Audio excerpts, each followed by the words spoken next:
सम्मानित सनातनी बंधुओं, आज मैं आप सबको फिर से भारतीय नववर्ष हिंदू नववर्ष की बधाई ज्ञापित करता हूं। आप अवगत ही हैं कि कल भारत रक्षा दल एवं परशुराम सेवा संस्थान के बैनर तले बुद्धेश्वर महादेव शिव मंदिर में भारतीय नववर्ष के उपलक्ष्य में पूर्व संध्या पर हम लोगों ने एक विशेष कार्यक्रम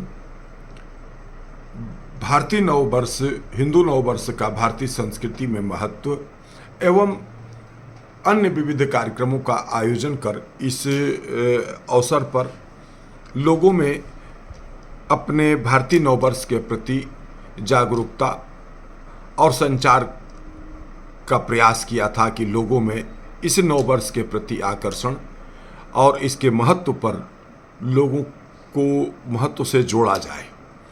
इस विषय पर कल हम लोगों की बहुत अच्छी गोष्ठी हुई। कल इसी गोष्ठी में हमारे ट्रेड यूनियन के गुरु हिंद मजदूर सभा के प्रांतीय सचिव अरुण गोपाल मिश्रा जी ने भारतीय नववर्ष के अवसर पर अवकाश की मांग किया था। हमने आज दिन में इस विषय पर मंथन चिंतन किया और ये पाया कि जहाँ जहाँ जो जो संस्कृति है, देखिए यह भारतीय नववर्ष हिंदू नववर्ष जिस तरीके से है उसी तरीके से मुस्लिमों का भी नववर्ष होता है। ईसाइयों का जैसे अंग्रेजी नववर्ष है, जैसे उनका जो है 2026 अंग्रेजी नववर्ष है, हिजरी के नाम से मुस्लिमों का नववर्ष है। तो जहाँ मुस्लिम कंट्री है, जो जहाँ मुस्लिम बहुतायत हैं, उस जगह पर मुस्लिमों का नववर्ष के अवसर पर अवकाश होता है। जहाँ ईसाइयों की संख्या ज़्यादा है वहाँ उनके लिए जो है 1 जनवरी को अवकाश होता है।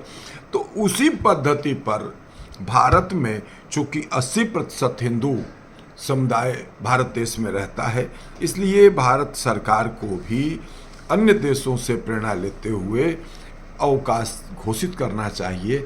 और इसलिए भी अवकाश घोषित करना चाहिए ताकि लोगों को इस महत्व की जानकारी हो कि ये हमारा हिंदू नववर्ष है। यह चैत्र शुक्ल प्रतिपदा से प्रारंभ होता है।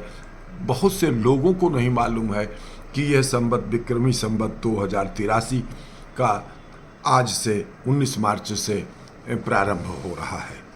अर्थात अगर हम क्रिश्चियन नववर्ष, हम अंग्रेजी नववर्ष को क्रिश्चियन नववर्ष मानते हैं, तो क्रिश्चियन नववर्ष से पूर्व ही महाराजा विक्रमादित्य ने, जो चक्रवर्ती सम्राट थे, उन्होंने इस नववर्ष का प्रारंभ किया था।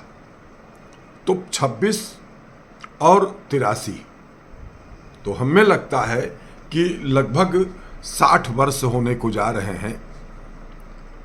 इस अर्थात हमारा नववर्ष पहले प्रारंभ हुआ था और इनका नववर्ष बाद में हुआ था, लेकिन इनका नववर्ष अंग्रेजी नववर्ष ने पूरे विश्व में अपने पांव पसार लिए। जहाँ जहाँ अंग्रेज़ों का शासन रहा, हमारा देश भी अंग्रेज़ों का 300 वर्षों लगभग तक का गुलाम रहा।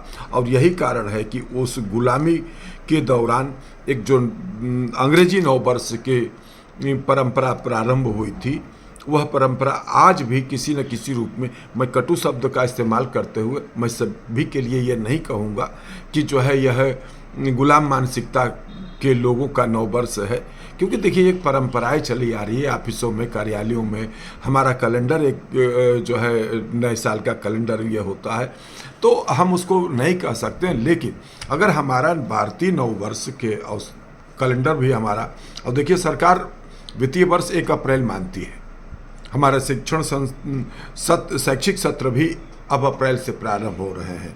अनेकों रूपों में हम अपना वित्तीय वर्ष जिसे 1 अप्रैल से 31 मार्च वो करते हैं, लेकिन इसको खुल करके नहीं कह रहे हैं कि हम अपने भारतीय नववर्ष की तिथि से हम अपना वित्तीय वर्ष, अपना शिक्षा सत्र और अन्य योजनाओं का प्रारंभ करेंगे।